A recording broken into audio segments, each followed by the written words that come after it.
Open it up. Lay it down. Tell me, open up. It's my moment.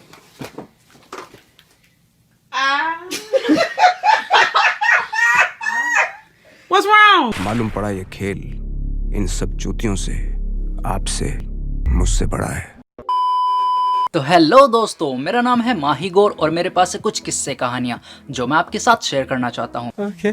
तो दोस्तों, आज की कहानी मेरे उस दोस्त की है जिसने मुझे जीना सिखाया। उसने मुझे बताया कि जिंदगी में कभी भी कुछ भी हो सकता है और हमें उसके लिए हर वक्त तैयार रहना होगा। जरा सा ध्यान भटकते ही दुर्घटना घट सकती है। और मेरे उस दोस्त का नाम था सोमपाल। तो आओ यार शुरू करते हैं लेके प्रभु का नाम। तो दोस्तों, ये बात उन दिनों की है जब मैं फर्स्ट क्लास में था और तब मैं थोड़ा मोटा सा था। मेरे गाल बाहर को थे। स्कूल की सारी टीचर्स क्लास में आकर पढ़ाती बाद में थी, पहले मेरे गाल खींचती थी। उनका कहना था कि मैं क्यूट लगता हूँ। चल झूठा। स्कूल में एक सर भी थे, उनका नाम रामवीर था। उनके होठ बहुत मोटे थे और वो क्लास में आकर मेरे गालों को नहीं खींचते थे, बल्कि वो तो पप्पी लेते थे। मैडमों को तो मुझे समझ में आ रहा था कि उन्हें बच्चे अच्छे लगते होंगे इसलिए गाल खींचती है, पर रामवीर सर का मुझे समझ नहीं आ रहा था। खैर आगे बढ़ते हैं। तो दोस्तों, सब मेरे गाल खींचते थे, पर मैं तो श्रुति से गाल खिंचवाना चाह रहा था। श्रुति मेरी क्रश थी, मेरी क्या पूरी क्लास की ही थी। सब अपनी खूबियों से उसे खुश करने में लगे रहते थे, पर अपना तो खूबियों से दूर दूर तक नाता नहीं था। तो मैं श्रुति को खुश करने के लिए माँ लक्ष्मी जी की मदद लेता था। जो पैसे मुझे घर से मिलते, मैं उनसे श्रुति को कभी समोसे खिला देता तो कभी जलेबी। श्रुति दिल की बहुत ही अच्छी लड़की थी। वो समोसे के ऊपर का पापड़ पापड़ खा के आलू मेरे लिए छोड़ देती थी। और मेरा दोस्त सोमपाल मुझे हमेशा कहता, यार माही तू क्यों पैसे बर्बाद कर रहा है श्रुति के पीछे, वो तेरे प्यार को नहीं अपनाएगी। पर मुझे भगवान पर पूरा विश्वास था, वो सब देख रहे थे और वो एक दिन श्रुति को मेरी बना ही देंगे, ऐसा मुझे भगवान पर विश्वास था। और हुआ भी वही। भगवान ने मेरी सुन ली और मैं श्रुति को अपना बना सकूं, इसके लिए मुझे एक मौका दिया। तो हुआ क्या कि एक दिन मैं, श्रुति और सोमपाल तीनों स्कूल से घर वापस जा रहे थे। तो श्रुति ने दीवार पर रेनॉल्ट ट्राइमेक्स पेन का विज्ञापन देखा। उस विज्ञापन को देखते ही श्रुति पागल सी हो गई और उसने कहा, वाओ कितना बढ़िया पेन है रेनॉल्ट ट्राइमेक्स। तुम्हें पता है माही, जब मैं पैदा भी नहीं हुई थी तब से मुझे ये पेन चाहिए था, जब से मैं छोटी थी तब से। सोमपाल, पर ये पेन तो मार्केट में भी पिछले ही मंथ आया है। श्रुति, माही अपने दोस्त से कहो कि अपना सुअर जैसा मुंह बंद रखे। माही, ओ सोमपाल तू चुप रह यार, तुम बोलो। श्रुति, माही क्या तुम मुझे ये पेन दिला सकते हो? माही, दिला तो मैं दूंगा, पर फिर तुम्हें मेरा दोस्त बनना होगा। श्रुति, ओफो बुद्धू, दोस्त तो हम पहले से ही है। माही, अरे वो वाला नहीं, वो वाले जो एक ही कमरे में रहते हैं। श्रुति समझ गई थी मैं क्या कहना चाह रहा हूँ, पर उसे पेन भी चाहिए था, तो उसने शर्माकर लालच भरी हाँ कर दी। उसके बाद मैं घर गया। मैंने जाते ही अपनी गुल्लक फोड़ दी। उसमें से 5 रुपए निकले, पर अभी भी मुझे 30 रुपए की जरूरत थी, क्योंकि ट्राइमेक्स 35 रुपए का आता था, जो कि मेरे लिए बहुत बड़ी रकम थी। पर मैंने ठान ली थी ट्राइमेक्स पेन लेने की। तो मैंने अपने पापा के पैर दबाए, पानी की सारी बोतलें भरी, पापा का स्कूटर भी धोया और इस तरह इनाम में मुझे 25 रुपए मिले, जिन्हें मिलाकर अब मेरे पास 30 रुपए हो चुके थे। पर अभी भी 5 रुपए कम थे। मैंने सोमपाल को सारी बात बताई कि यार अभी भी 5 रुपए कम पड़ रहे हैं, लगता है श्रुति मेरी कभी नहीं हो पाएगी। तो सोमपाल ने अपनी जेब में से 5 रुपए निकाले और मेरे हाथ पर रख दिए। सोमपाल, अब श्रुति को तुझसे कोई नहीं छीन सकता। सोमपाल से 5 रुपए मिल जाने के बाद मेरे पास 35 रुपए इकट्ठा हो चुके थे और मेरी खुशी का कोई ठिकाना नहीं था। और इसके बाद मैंने सोमपाल से कहा, सोमपाल तू मेरा बेस्ट फ्रेंड है यार, थैंक यू सो मच भाई। अगर तू नहीं होता तो श्रुति उस जमींदार राहुल से पट जाती। पर अब कल को मैं श्रुति को ट्राइमेक्स पेन देके पूरी क्लास के सामने प्रपोज करूंगा।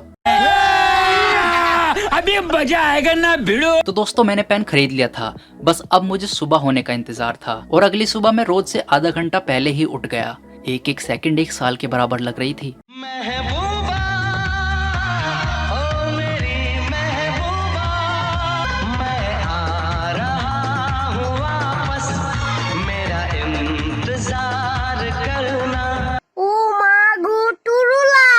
तो दोस्तों, अगले दिन जब मैं स्कूल पहुंचा तो क्लास में मैम के आने से पहले ही मैं श्रुति को अपनी बना लेना चाहता था। तो मैंने अपना पेंसिल बॉक्स उठाया जिसमें ट्राइमेक्स पेन रखा हुआ था और उसे ले जाकर श्रुति को दे दिया। और मैंने उससे कहा, Shruti open it. Shruti, oh my god क्या है इसमें, क्या इसमें ट्राइमेक्स है? मैंने इशारों में हाँ कर दी। Shruti, oh my god oh my god oh my god. Shruti खुशी के मारे पागल हुई जा रही थी और क्लास में सबने शोर मचा दिया था, जैसे कि मैंने उसे हीरे की अंगूठी दे दी हो। पर जैसे ही श्रुति ने पेंसिल बॉक्स खोला तो श्रुति हक्की बक्की रह गई और उसने खड़े होकर कहा, आर यू किडिंग मी? मैंने कहा, मतलब? तभी श्रुति ने पेंसिल बॉक्स को मेरी तरफ करके कहा, this what the fuck is this? तो जब मैंने बॉक्स को देखा तो उसमें कच्ची पेंसिल के छिलक भरे हुए थे जिनसे रबड़ बनती थी। और बॉक्स में पेंसिल के छिलक देखकर मेरी तो आंख फट गई थी कि पेन कहाँ गया। मैंने जाकर अपने बैग में चेक किया पर बैग में भी पेन नहीं था। इस सब के बाद मैं बहुत रो रहा था। तभी क्लास में रुचि मैम आई और उन्होंने मुझे रोते हुए देखा तो वो भागकर मेरे पास आई और उन्होंने मुझे अपने सीने से लगाकर कहा, चुप हो जाओ मेरे बच्चे, बताओ मुझे क्या हुआ, तुम क्यों रो रहे हो। सबसे पहले तो मैंने मैम को थैंक यू बोला और फिर रोते हुए बताया, मैम किसी ने मेरा पेन चोरी कर लिया, रेनॉल्ट ट्राइमैक्स 35 रुपए का था वो। तो मैम ने कहा, कोई नहीं बच्चे, मैं अभी सबके बैग चेक करवाती हूँ। मैम ने सबके बैग चेक करना शुरू कर दिया पर किसी के भी बैग में पेन नहीं मिला। फिर पीछे से किसी ने कहा, मैम आपने सबके बैग चेक कर लिए पर सोमपाल का बैग तो चेक किया ही नहीं। मैम, अरे हाँ सोमपाल बेटा, जरा अपना बैग तो लाना। सोमपाल, ये क्या बदतमीजी है, मैं भला क्यों पेन चोरी करूंगा, माही मेरा दोस्त है और मैंने ही माही को 5 रुपए दिए थे पेन लाने के लिए। मैम, माही क्या सोमपाल सच कह रहा है। माही, कह तो सच ही रहा है पर इसके हाथ क्यों कांप रहे हैं। श्रुति, अरे हाँ इसे तो पसीना भी बहुत आ रहा है। रुचि मैम, जरा अपना बैग तो दिखाओ सोमपाल। तो जब मैम ने सोमपाल का बैग चेक किया तो पेन सोमपाल की एक किताब के बीच में फंसा मिला। ये सब देखकर मैंने सोमपाल से कहा, सोमपाल मुझे भी वो पेन चाहिए था और तू इस गोल्ड डिगर को पेन दे रहा था। कभी सोचा है मेरे दिल पर क्या गुजरती होगी। इसलिए जब तू प्रेयर में गया तो मैंने पेन निकाल लिया और पेंसिल के छिलक बॉक्स में भर दिए। मुझे भी वो पेन चाहिए था और उसके लिए मैं किसी को भी धोखा दे सकता हूँ, किसी को भी धोखा दे सकता हूँ।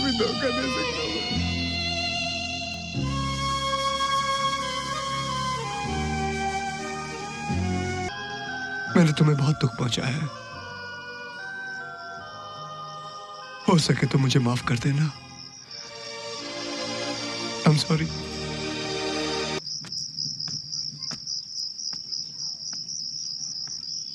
दिया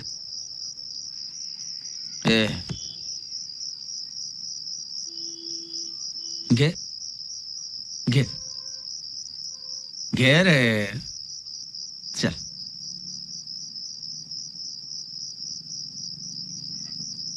तो दोस्तों ये थी आज की कहानी जो हमें बताती है बेटा भरोसे वाले को भोसड़ी वाला बन के भसूड़ी फैलाने में देर नहीं लगती। पर खैर, अगर वीडियो पसंद आई हो तो इसे लाइक, शेयर, कमेंट और चैनल को सब्सक्राइब कर दो यार। बाकी मिलता हूँ अगले हफ्ते एक और नई कहानी के साथ। तब तक के लिए टाटा।